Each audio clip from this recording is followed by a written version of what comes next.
Pinangunahan ng opisina ni Congressman Roman Romulo kasama ang Department of Social Welfare and Development o DSWD ang pamamahaging muli ng Assistance to Individuals in Crisis Situation o AICS payout sa halos 400 na benepisyaryo sa Pasig City.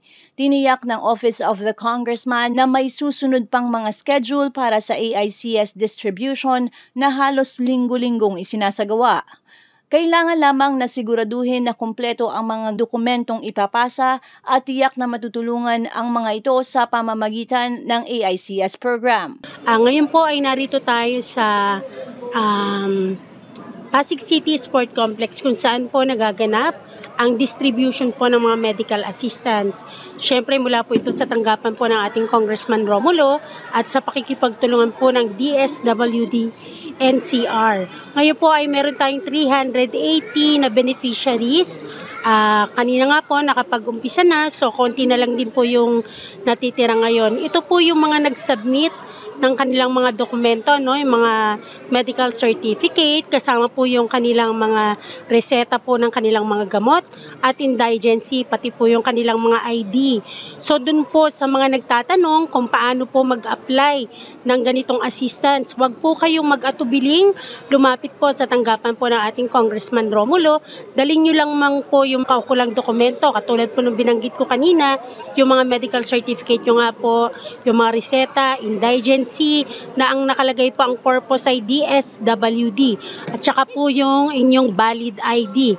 Doon naman po sa nagtatanong kung magkano yung nakukuha nila, yan po ay depende po sa sakit ng ating mga pasyente. Ang pinakamalaki pong nakukuha nila ay mga 8,000 po. Yan po yung mga dialysis patient natin, yung mga cancer patient. At doon naman po sa iba, yung mga simpleng sakit lang naman, nakakakuha naman din po sila ng 2,000 to 3,000. Huwag po kayong mag-atubiling lumapit po sa tanggapan po ng ating Congressman Romulo. Wala pong pinipili sa ating tanggapan. Lahat po ay welcome. Basta't meron po tayong schedule, ha. So, punta lang po kayo sa office para po ma-update nyo po kung kailan ulit yung susunod na schedule. Ang ilan sa mga nakatanggap ay lubos na nagpapasalamat dahil makailang beses na ding natulungan ni Romulo. Salamat sa tulong po nyo. Ako po yung tinulungan nyo nung January 10, 2023, nakahingi po ako ng ganito. Nakarating na po kayo sa akin, kayo ni Mayor Vico noon. Ang hinihingi ko pong pambili ng Losartan, Metformin, Globitor, Neurobion. Salamat po na wala na yung sa goiter ko, Congressman. Sa tulong awa ng Diyos, saka sa tulong nyo. Marami po akong ininom.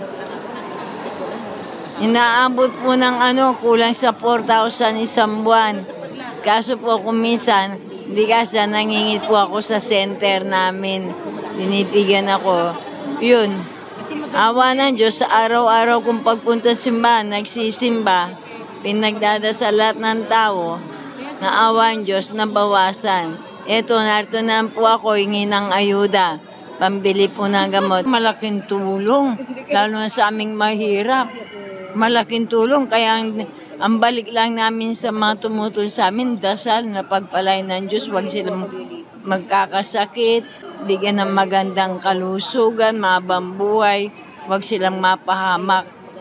Yun lang ang may babalik ko yung dasal. Ako si Luan Peñano para sa latest ng iNews Pasig.